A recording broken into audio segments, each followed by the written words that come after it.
I'm Dr. Narjust Florez. I'm a thoracic medical oncologist, and I specialize in young patients with lung cancer.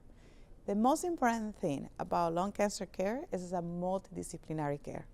I cannot do my job without my nurse practitioner and without the nurses that work with me.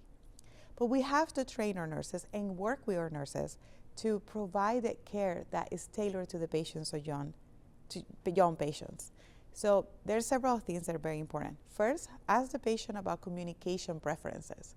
Do they like to communication via messaging instead of phone calls? Second, what is the best time for you to come to business instead of, you need to be here at 2 p.m. in this random day. Doesn't matter what you're doing, right? Third, listening. It's extremely important because these patients are often ignored.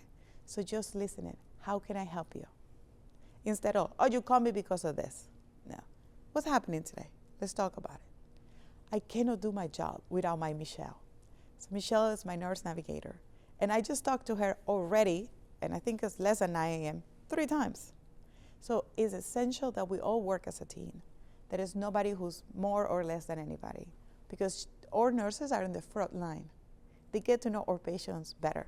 And I can tell you, last week a patient called, and I called back because Michelle was off, and he was like, okay, Dr. Florez, thank you for calling me, but I actually want to talk to Michelle.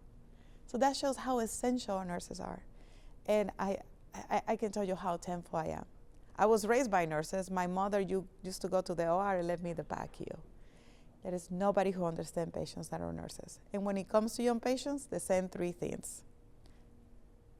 Preference about forms of communication, preference about timing, and just listen.